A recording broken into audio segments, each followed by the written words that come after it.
Live from Atlanta, special coverage of SEC Football Media Days 2025. This is Southeast Sports Plus with Simone and Gerhard Mathangani. Welcome in, everybody. The College Football Hall of Fame in downtown Atlanta. Simone, Gerhard Mathangani joining you for another day of SEC Football Media Days. Day 3, Gerhard, the energy still high. Of course, it always is when the Alabama Crimson Tide roll through. Yeah, I think the SEC knows what they're doing when they put Alabama on day 3, because it's a chance for everybody to slow down a little bit. But Alabama comes in, one of the power programs, the premier programs in the entire country. Now year 2 under Kalen DeBoer, lots of energies and great storylines. Yeah, for me personally, guys, this is like the 10th time I've covered this event. And when Alabama rolled through with Nick Saban, there was a different energy, and I don't mean different from Kalen DeBoer to Nick Saban.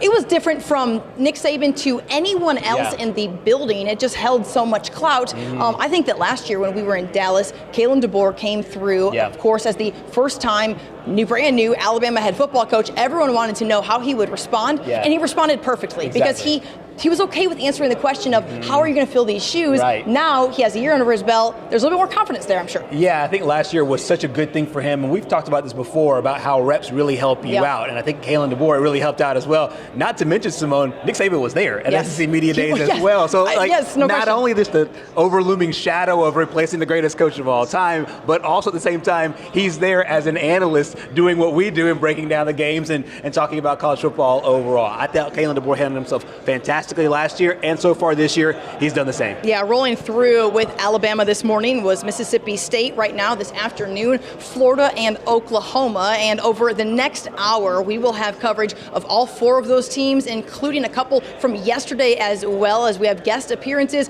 throughout all of Nexstar Nation here on Southeast Sports Plus, a collaborative effort to really flex the Nexstar muscle and show off some of the great journalists all throughout the Southeastern Conference footprint. Gerhard and I always cover Alabama and Auburn, so that's where we're going to kick things off with the Crimson Tide. Kalen DeBoer, Gerhard, for us down in the Gulf Coast, kind of an opportunity too to get to talk to one of the side's biggest stars and somebody we're very familiar with. Absolutely, and Deontay Lawson has been a phenomenal player for this Alabama defense. Of course, another Alabama connection, another Mobile connection. Kane Womack, now the defensive coordinator, best friends with Kalen DeBoer. Ended up going to Tuscaloosa as the DC. Ended up choosing Deontay Lawson as his main guy, the guy he wears the green dot on his helmet, the captain of that defense, and honestly just a phenomenal player here and one of 2 great defenders for the Crimson Tide defense. Yeah, and a couple other guys also in attendance for Alabama, Tim Keenan and Caden Proctor, 2 guys who do the work down in the trenches, the hard work down in the trenches, and it felt like the energy of those guys today, and we'll get more into it as we go throughout the show, but it seems like they were pretty playful. They were having fun, showing off some of their outfits, just having a good time overall, and so it's this time of year where I feel like guys can relax a little bit because fall camp rolls around and man, you really have to buckle in and get ready for what's coming up. It's a nice little balance because you get to, like you said, show some personality and come hang out, and you're not really vilified for that, but at the same time to be able to keep it on message and talk football. And we've seen that really all week long, but of course with Alabama as well. You know, Nick Saban always carried a certain measured approach about what he did, and his players kind of followed suit a little bit until they interacted with the fans. They were of course great with the fans, but with us they were kind of a little bit more, hey, you know, we're going to stay on point.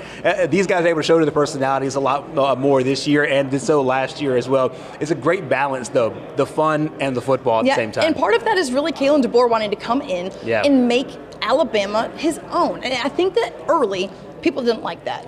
You know, and it's fine. I mean, of course, you understand, you get used to, and Nick Saban has been there for, 17 years, whatever it was, I mean, a really long time. You get used to what the standard became, especially under someone who will go down as the best college football coach in the history of the sport. But it's 2025. There's a reason Nick Saban said, I'm not doing this anymore. And there's a reason that Kalen DeBoer said, we're going to do it differently because you have to cater to what is happening right now in college athletics. And the year right before Kalen DeBoer came to Alabama, his team under this philosophy was in the national championship under Michael Penix Jr. So it shows both ways can work. Different styles, of course, they're still looking to get over the hump. Alabama looking to get into the playoffs even before talking about a national championship. But I think that they're encouraged about some things that they saw there in year 1. But Kalen DeBoer has done that before on so many levels, all the way back to Sioux Falls. And so I think that he's confident that, hey, this philosophy works in 2025, and they're hoping year 2 is better than year 1. Yeah, you had the chance to go one-on-one, of course, with the leader of the Alabama defense, and Deontay Lawson. Let's take a listen to that conversation. Pleasure to be joined by Alabama linebacker Deontay Lawson. First off, Deontay, let's just talk big picture. Being able to come back for your senior season, just what all went into that decision here, and then being able to lead the Crimson Tide here at Media Days. Yeah.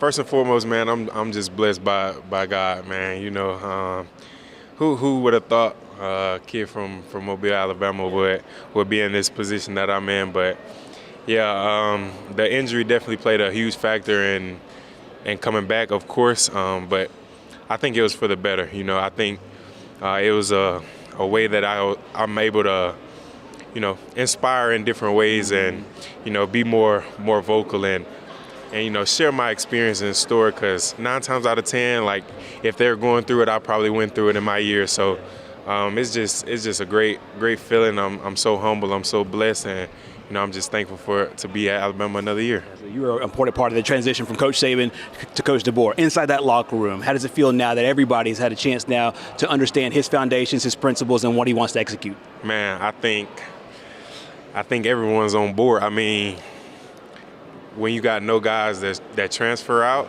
I mean, that just shows everyone's on board. And, you know, something that Coach DeBoer says that resonates with me is, you know, a team with a common goal is a team that's unstoppable. And, you know, I feel like we all have a common goal, and we know what that goal is, and we're starving for it. And, you know, we're just excited where that leads us. But right now, we just take it one day at a time and, you know, keep pushing. Simone, the word I would use is thoughtful. He was thoughtful with everything, and not just in our one-on-one, and we'll have an extended version of that later on. He answered everybody's questions. It wasn't just cookie cutter. He actually took the time to listen, internalize it, and then respond. And he's getting a lot of the same questions about his injury. Of course, he tore his ACL at the end of last year, really fueled his decision to not go to the NFL and come back to college and not only play college football, but also improve his draft stock at the same time. But then also when he was asked about, you know, being at home and what Mobile means to him, what Ryan Williams brings to that locker room, what the quarterback situation looks like, just listening to him answer questions. This is a true leader, and he looks up to guys like C.J. Mosley and some of the other guys that have played football for a long time on the Gulf Coast, then played a long time in the NFL, understanding what a leader is. A leader is a person that not only tells everybody what to do, but also a guy that understands the room, understands what's needed, and moves forward. Yeah, and I would add in there that not very often do you get a second chance that you probably don't want. Right. And that's a good point. He didn't want this. He did not want to have to be back. Right. He wanted to go be a first-round draft pick. He wanted to go to the NFL, and he had the talent, and he was on the doorstep of doing that. And I think that tells you how much work he's done mentally to say, this is where I'm supposed to be. Exactly. That he sat in a room, had conversations with Kane Womack, had conversations with people who he feels comfortable having, and got to a point to say, I'm meant to be back here. You can tell that in his messaging. And now him pouring into guys younger than him. And man, how blessed are we that we get to cover a guy like that who's also from our area. Exactly. And be able to watch his maturity along the way. I mean, we've seen him back in his days. I don't know, you saw him back in his days at Mobile Christian High School, and then being able to lead that program, and now here at Alabama, and just to watch what this game does and help grow young men into grown adults and then later on professionals. We heard Drew Fabianis talk about this yesterday, the financial difference it makes to be able to come in, put that extra year in, go to the Senior Bowl and other All-Star games. He made himself probably a lot of money. Like you said, probably a second chance he doesn't want, but in the long run, it could pay off both figuratively and literally. Yeah, we will have much more on the Alabama Crimson Tide as we are joined in our next block of this show by Arielle Schafer in Birmingham and Jack Patterson in Columbus, Georgia, as we continue to show off the Next Star Nation across the SEC. Now, coming up still, though, guys, Florida also throughout the entire day today making the rounds as well. Billy Napier, there were times last year we really didn't know what Billy Napier in Florida was going to be.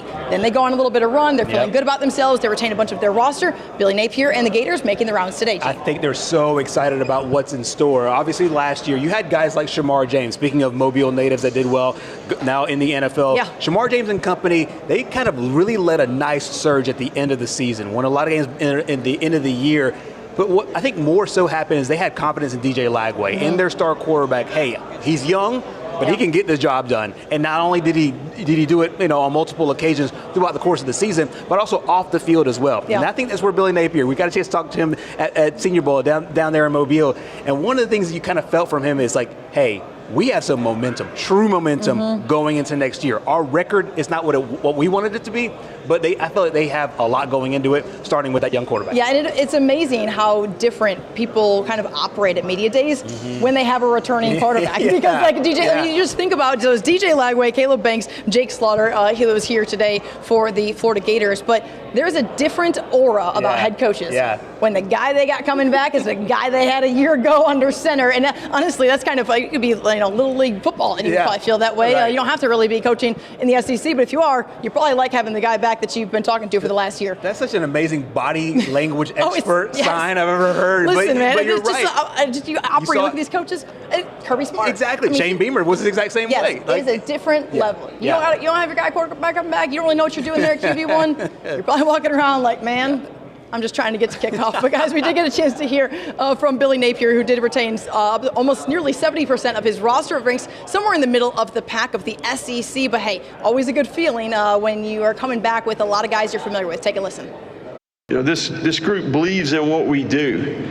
I think that's where we really took a big step in the right direction last year, is we found a level of confidence that we could go toe-to-toe with any team in the country, any place, any time. You spot the ball last year. At the end of the year, you could argue we were playing as good a football as anybody in the country. And I think that that's a result of our development process. Our development process is working. It's working for the players as people, students, and football players. The organization as a whole is executing as well as it's been executing since I've been the head coach. We're healthy on the inside. We've got great leadership in every part of the organization. I'm really proud of the work that I see every day. The bottom line is we're seeing our people get better.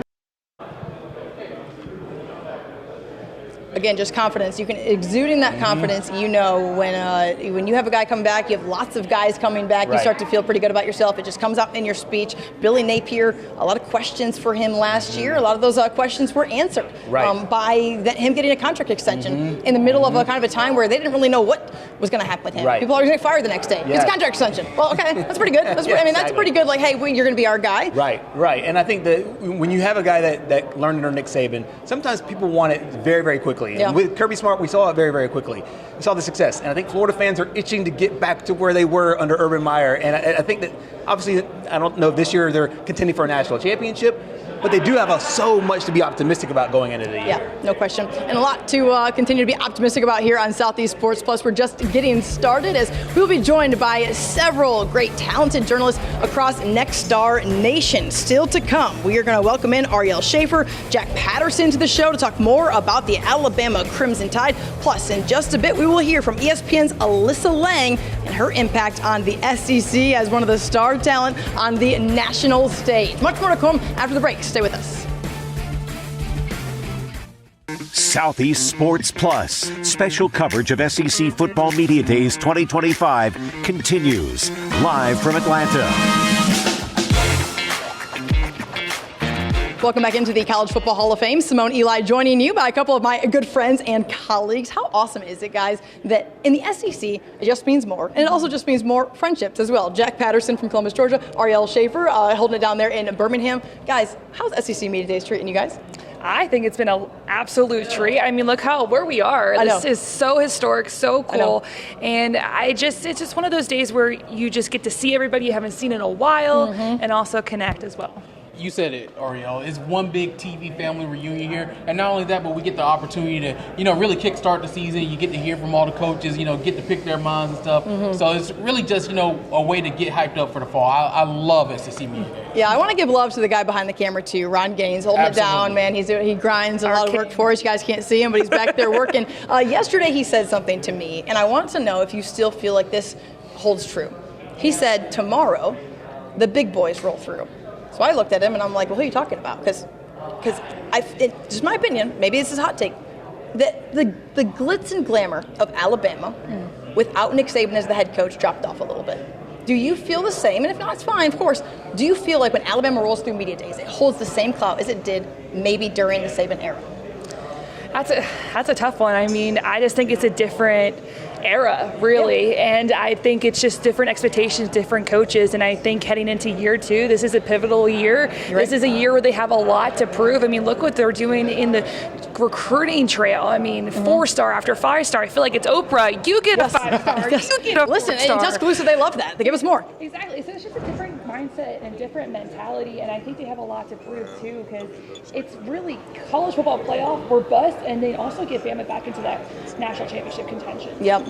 Absolutely, and I kind of agree with you. You know, it's a different era, you know, and things are differently. Kalen DeBoer does things differently than Nick Saban. There's not a right way or wrong way to do it per se, but the atmosphere that he has around the team is different, okay? And it's still year 2, okay? So, you know, we're still in the building phase. I know that sounds sophomore crazy. season, though, you know how that goes. I know, and I know it sounds crazy saying that about the Alabama Crimson Tide, but yet here we are. Yeah. Okay, and yeah, there's a lot of high expectations. You know, Arielle talked about the recruiting classes that Alabama has been pulling in, you know, recruit after recruit after recruit, you know, and it's going to be just, and DeBoer said it himself earlier today, you know, we just got to show it on the field. Yeah, you're absolutely right. I mean, listen, it's a proving ground. And right now, that's really kind of the name of the game and the landscape of college football, too, though, is can they get it down the recruiting trail? Can they go recruit the transfer portal? Can they retain their roster as well? Because we know guys are constantly on the move. A lot of that has to do with money, opportunities elsewhere, not wanting to wait for those starting positions. I feel like Kalen DeBoer has done as good a job at filling the shoes of Nick Saban as anyone who was ever tasked with that could possibly do. You knew going into last year he was going to get those questions. I don't know if those same questions are being asked about how do you replace this guy, because he's already made it his own. I think it's very telling, too, that no one from Alabama's roster after the conclusion of spring football went into the transfer portal. That is absolutely crucial when you're trying to build a program. And also, it's no offense to Jalen Milroe whatsoever, but I felt like he had some loyalties to some of the guys that came over or choose to come back from Nick Saban. He couldn't really run his full offense or run his full system, you would say. So it's going to be a different year. It's going to be a different mindset, but everyone is so invested, and that was what was like, oh my gosh, I felt like it was on record tape over and over and over again from the players that we spoke to today. Yeah, no question. And we had the chance to hear from head coach Kalen DeBoer. Take a listen.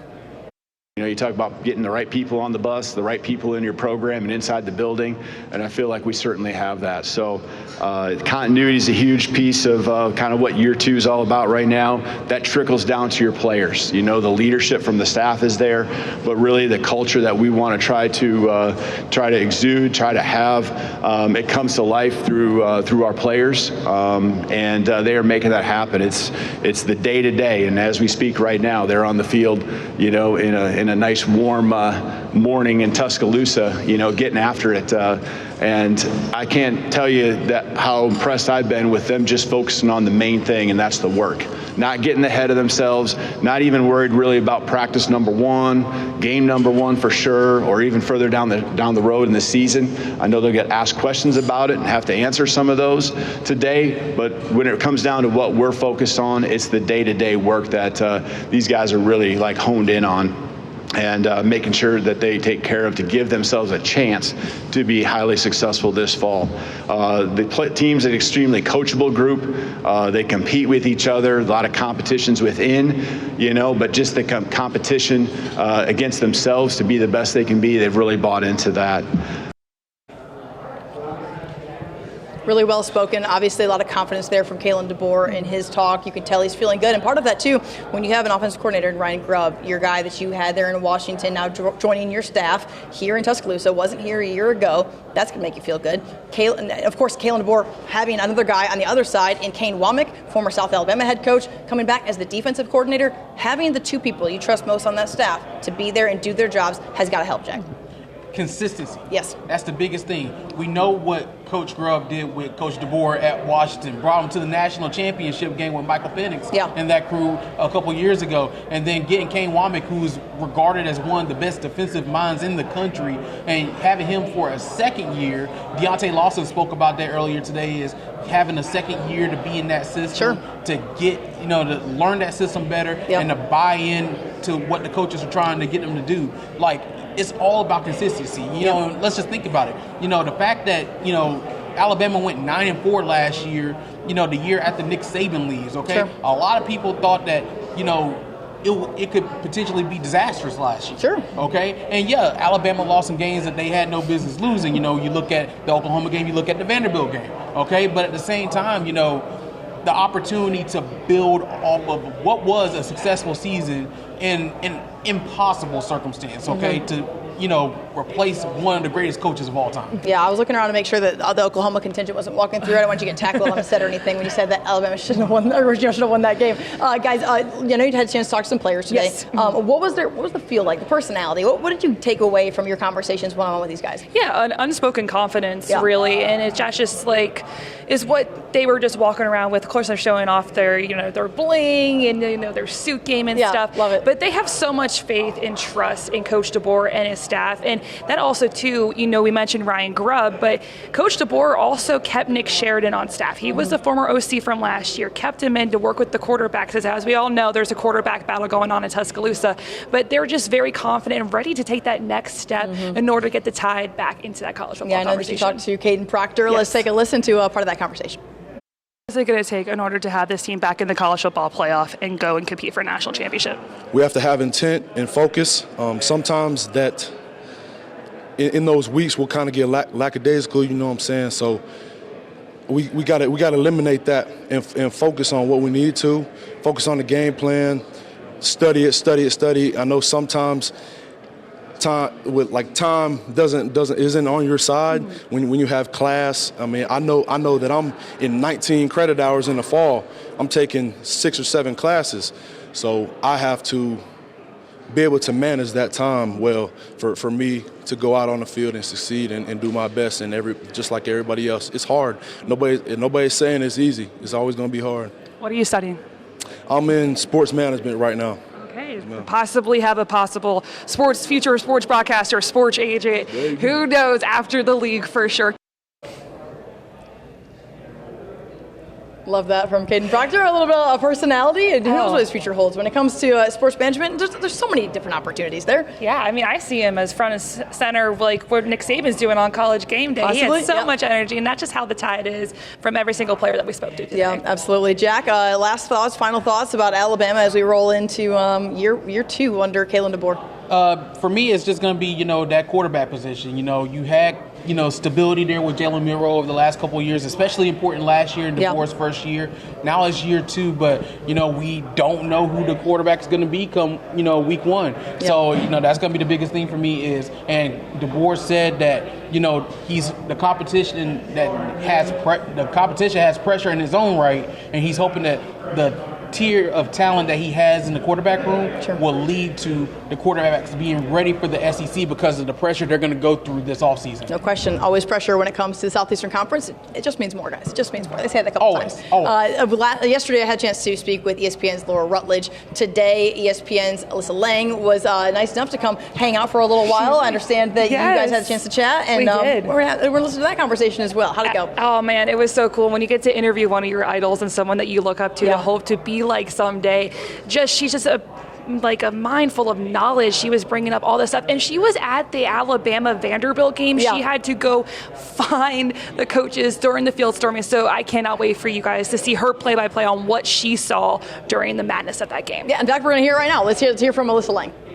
Standing by with Alyssa Lang. Alyssa, thanks for stopping by and chatting with us. Day 3 of SEC Media Days. Alabama taking the stage today. Year number 2 for Kalen DeBoer.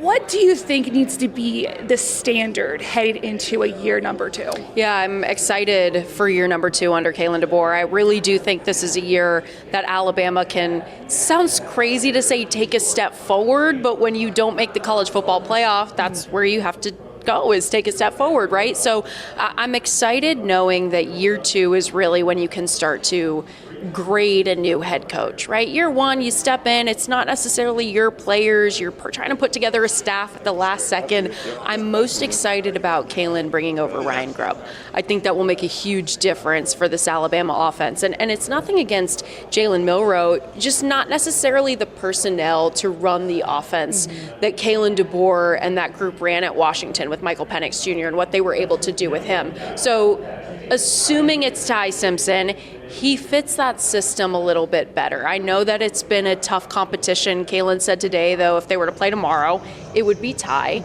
I think a lot of people forget, too, that Ty's not just this guy who's been sitting, waiting in the wings that they picked up off the street. He was a second-rated quarterback in his signing class when he signed with Alabama. So I'm very excited. I'm optimistic that some of those games that we saw last year that were uncharacteristic Alabama losses, Oklahoma, Vanderbilt, I don't think that happens again this year. And I think Tide fans very much expect that to not happen again this year. I was on the field during that Vanderbilt field storming. Yeah, so were you. So you was were I. doing the interview. And I just was like, Godspeed, girl. It was you crazy. Got it. You got it. It was crazy. And I mean, I never thought in my lifetime we would see anything like that. And I've joked, Ryan Williams is a rising sophomore on this Alabama team.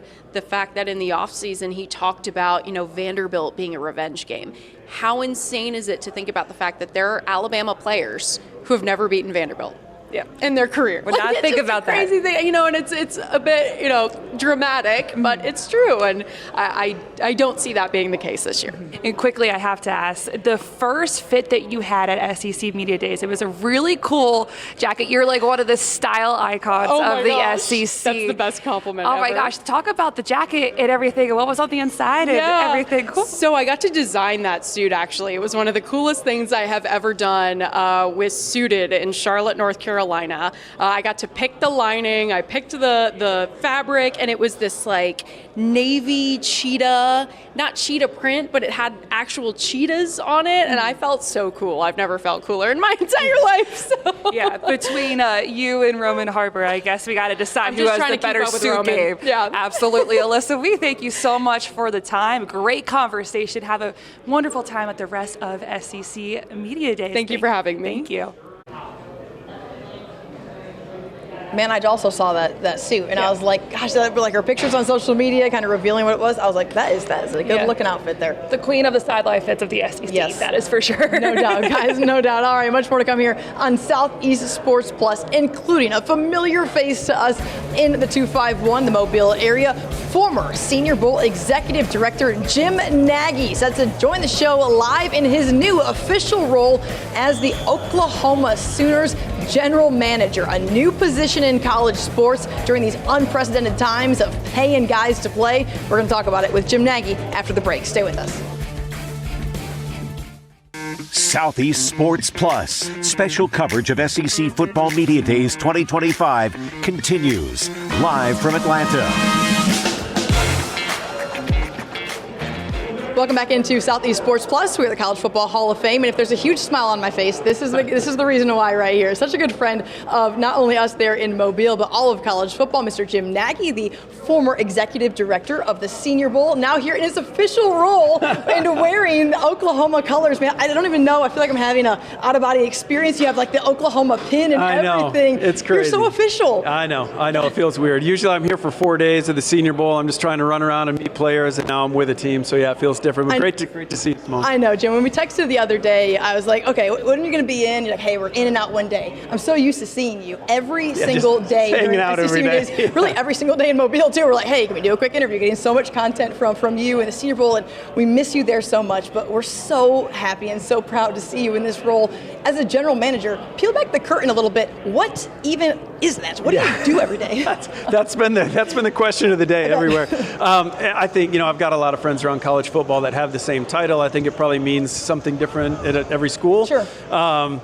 For me, big picture, it's roster management, it's player evaluation, it's player valuation. Yeah. Right? We're not just like handing out scholarships anymore. You got to we're paying these guys. Sure. And then it's big picture stuff. It's, I oversee our sports performance area, so that's athletic training, strength and conditioning, sports science, all that.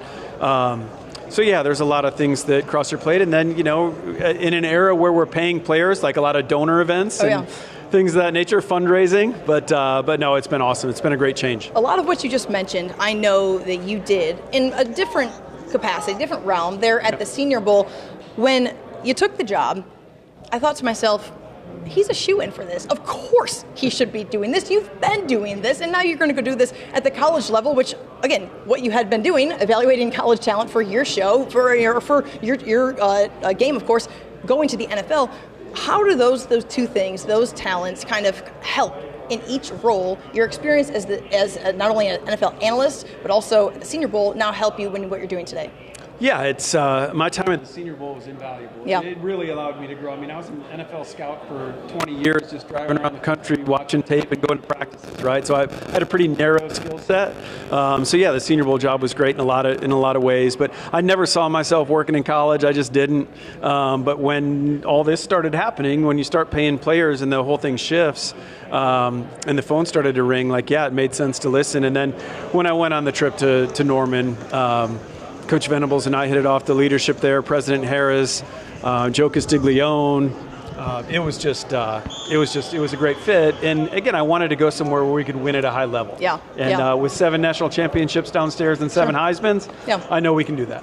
Yeah, and what does it look like? I mean, they're Oklahoma. Obviously, we know that Brent Venables has had proven a winner in different roles throughout college football. He's here now trying to bring back a winning tradition and really, really important moments in what the season looked like last year. How is that translating that you're seeing on the field right now, and how much are you involved in the watching what's happening day to day on the field necessarily? What does that look like? Well, that's the best part. It's the day to day on the field. Yeah, the other stuff you can have, but no, that's the fun stuff. No, it's so I think Brent has coached in 8 national championship games. I want to say so. He's great. He's great at what he does. I don't think there's anyone better at scheming up defense. I've been watching him forever in my time scouting. So to know that he's going to be at the controls of our defense this year, and they were 16th in the country last year. Like the record was the record. Mostly due to the offense with all the injuries, and they had a coordinator change mid-year.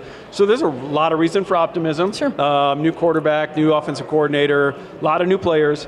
But really, with Coach Venables controlling the defense, that's probably the biggest reason to be excited. Yeah, of course we miss you in the 251. Do you miss the role, and do you miss what it was like walking around as the executive director? Obviously, what you're doing now has unbelievable notoriety and what you've earned this position. And for so many ways, I mean, one for it's very, very glaring that that this was such a no-brainer for you. But do you miss kind of what the Senior Bowl position held to, and how is it different? I miss the people. I think that's the biggest thing. I miss the people. We're going to miss the city. I finally got my wife and daughter and dog out to Norman on Sunday. Awesome. Yes. It took 4 months, but we're finally there settled. I miss the people the most, and that game meant a lot. I poured everything I had into that game. And you were fantastic at it. So again, it wasn't perfect timing. My daughter's going to be a junior in high school. I am not the most popular guy in Oklahoma City right now.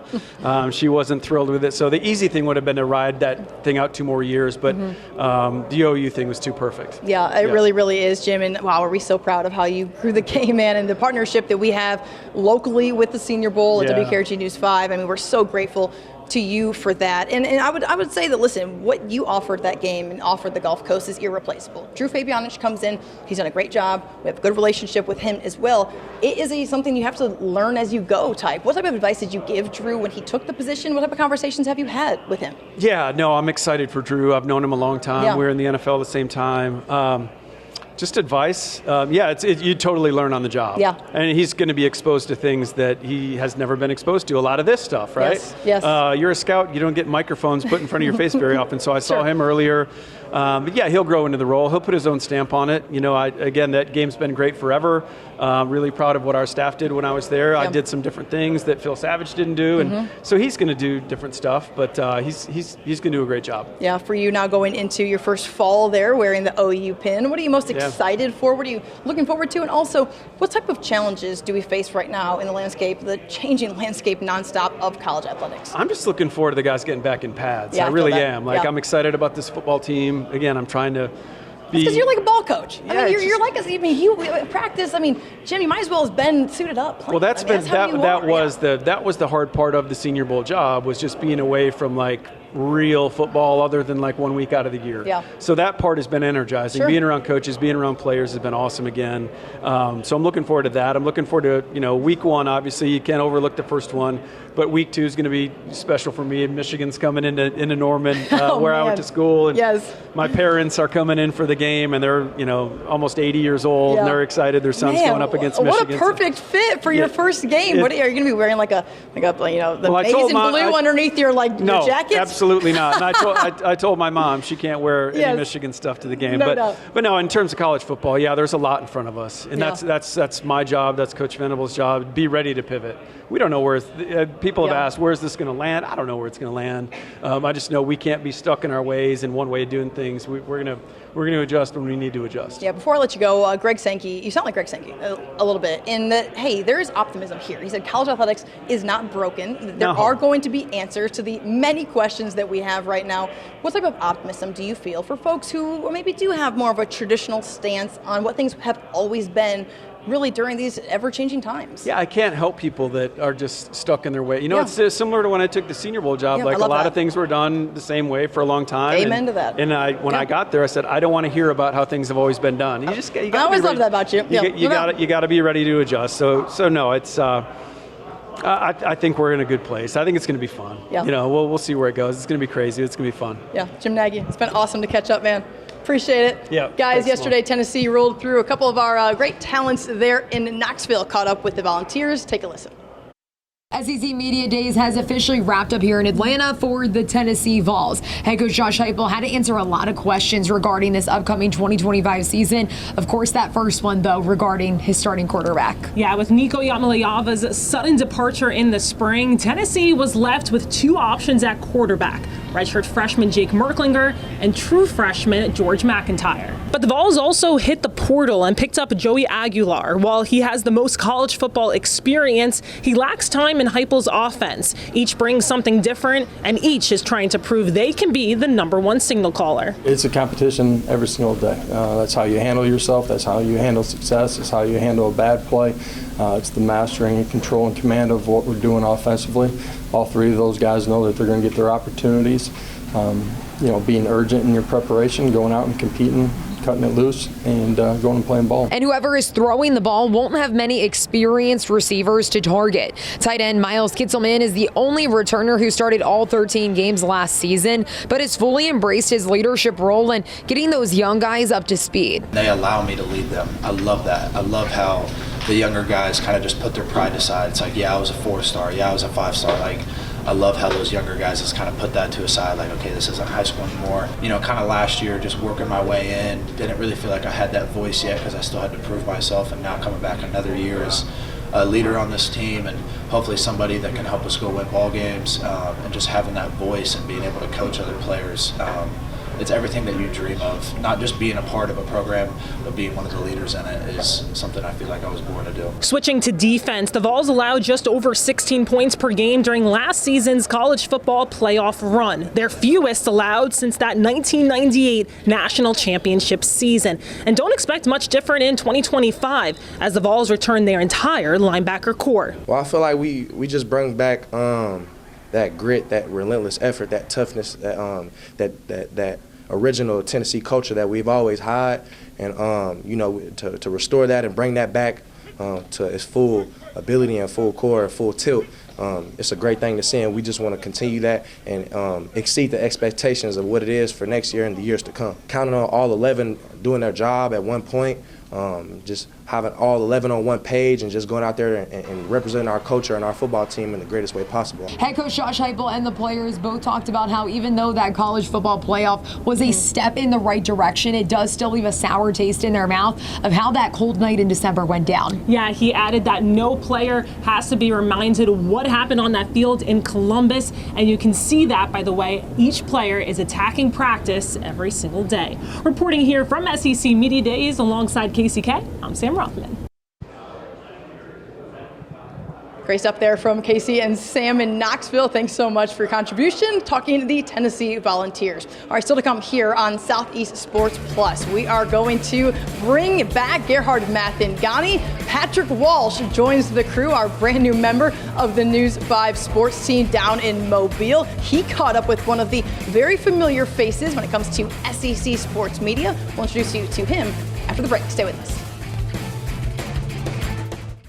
Southeast Sports Plus, special coverage of SEC Football Media Days 2025 continues live from Atlanta.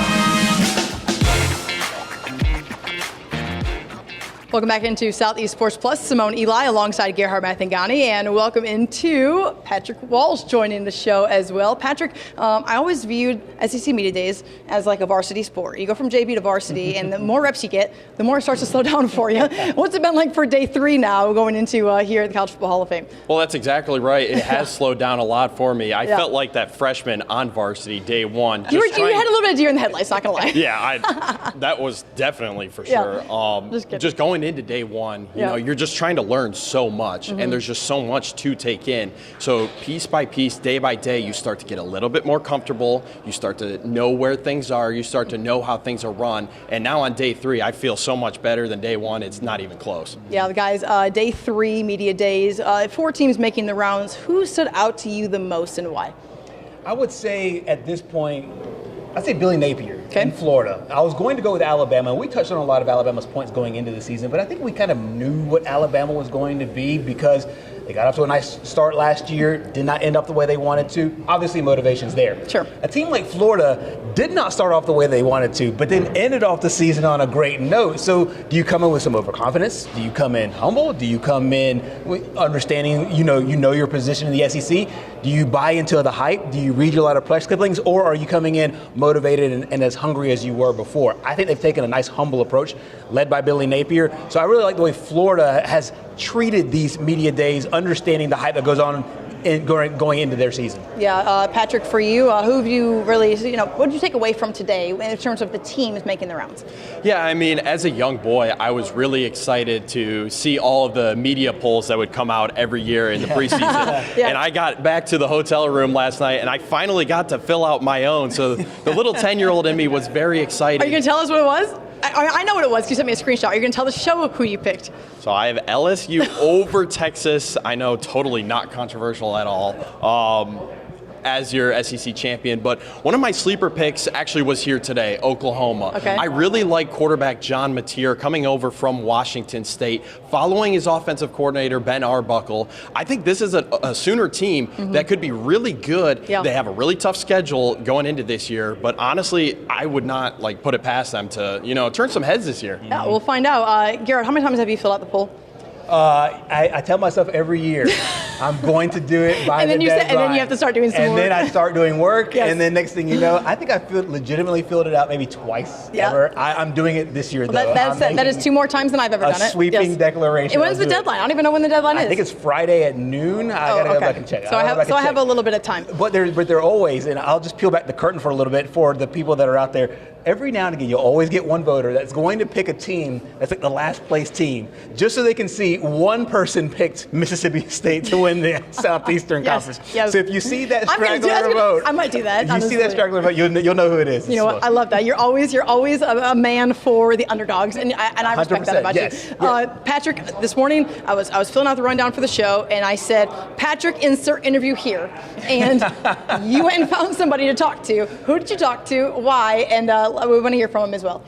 Well, going into this industry out of college, you see all these people, and as I've alluded to a couple days ago, you see all these people you see all the time on television, and now being in person, it's like, oh my gosh, this is an eye-opening experience. But I got the chance to catch up with CBS Sports' Josh Pate to talk about life, not only behind the microphone, but away from the microphone as well. Take a listen. Well, Patrick Walsh here with Josh Pate from CBS Sports. Josh, SEC Media Days, Day 3. What's your take been on it so far? No one shied away from expectation, really, which is sort of the theme of the conference. Everyone's always got high expectation. People want to talk pressure, hot seat. But whether it's, Brian Kelly, who's come through here, it's been Hugh Freeze, it's been Kalen DeBoer's here, Kirby's here, Sark's here. Everybody's got pressure on them. No one shied away from it. Hugh Freeze, I thought, was the most glaring example because he's the guy that would most closely be associated with the hot seat talk, and he's like, yeah, we ought to make the playoff. Yeah, we ought to be competing for it. Yeah, I've got good enough players.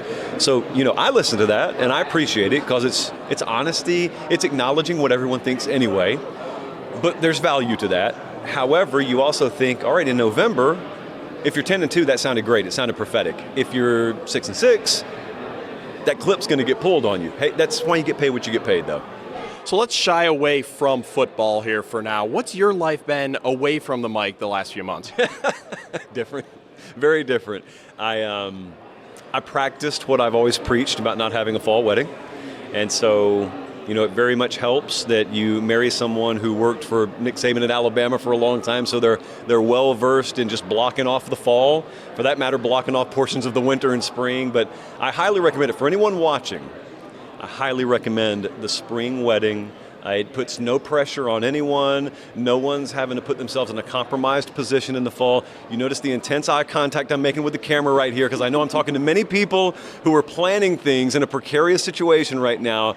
God invented spring for a reason, and that is to find out what your true freshmen look like on the field, and that is to get married off the field. Yeah, ladies, if you're listening, your fiancés would love you if you had a spring wedding. So what do you like to do outside of football in your free time, really?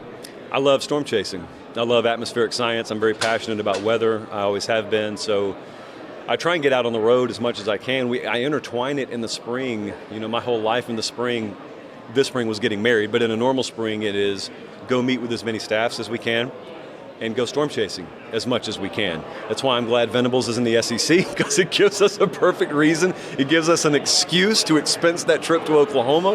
And you get to go to Norman, you get to go sit down with the head coach of the Sooners in the morning and then go across campus where the National Weather Service is and Storms Prediction Center is in the afternoon.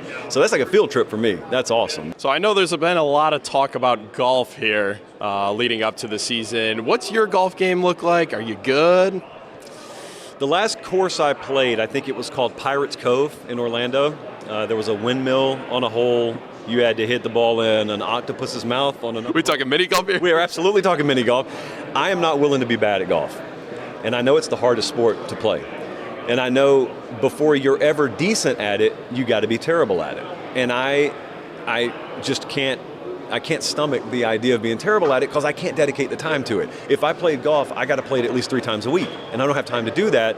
And so I can't tell you how many invites I turned down. I can't tell you how many business meetings I've probably missed out on. It's like you ask, what's your handicap in golf? That I can't play it. That's my handicap, and it's just going to be that way, I guess. Okay, there's a lot to unpack there, but none bigger than the last thing he was just talking about, which of course is golf, something that the three of us are very passionate about away from what we're doing right now. And between the three of us, I know that I have the best handicap, and I know we have to just admit that eventually, but I don't feel like Josh Pate's doing it right. He's turning down golf invitations. Dude, figure it out, man. Figure out how to be there. That's would be my answer to that. Yeah, you just got to find the time to go out and no play, question. But I totally understand what he's saying about, not being good at first. I picked it up for real in 2020. Patrick's actually pretty good, I'm not going to lie. He is. But here's He's the actually thing. good. That didn't come overnight. It took me a couple of years to really, hone down the irons, straighten out the driver a little bit. Sure. I think he's like his own psychologist, because he said, I'm unwilling to be bad. Like I don't want to go out there just for the chance to be bad. Maybe I'm a masochist, but I'm like, you know what? I just want to go out there to try to get good. Yes. And then that's how you swing a club too, with way too much effort. You take that same thing into. He's like, he's so angry about it. I'm like, hey, do less. But then it's one shot. And it's a great shot. An opportunity. Does exactly what you want to do, and you forget about the other 112 that got you your score that you have. Yes. So Josh might be onto something there, saving himself a whole lot of frustration. Yeah, and I would add in there that you have that one shot that then makes you go spend $200 at the golf shop. Yes. Because you know that $200 is going to make you just be that much better. The other thing I took away, a storm chaser? Yeah. I didn't even know this. Man of many talents. Yeah, coming from Rochester, New York, that's where I'm from. Yeah. We don't really have that many severe storms. The storm chasing you do up there is snowstorms. Yeah. Buffalo, which is about an hour away, is notorious for that. But, coming down to Mobile, Alabama, it really is different weather-wise. I have no idea yet. We're just getting started when it comes to that, guys. Listen, and we're just getting started, it feels like, with our SEC Media Day coverage. 3 days in the books. We will continue live coverage, of course, on our actual broadcast there on WKRG News 5. And then tomorrow, we will wrap up live coverage with Day 4. And here's a look at the teams that we will be following around here at the College Football Hall of Fame in downtown Atlanta, a wonderful venue for the big event. So rounding things out tomorrow is Kentucky, Missouri, Arkansas, Texas A&M. So 4 solid teams. As we know, in the SEC, it just means more. They added 2 last year. 16 strong was the mentality there in Dallas. Right. Guys, final thoughts as we go into Day 4 of this thing. One of the big things and big takeaways for me this year is that we haven't had that whole huge controversy that we typically always have. Yeah. We haven't had that yet. Maybe we get it on day 4 coming up tomorrow, but so far it's been really, really good. I think everybody stayed on message. Yeah, Patrick, quick.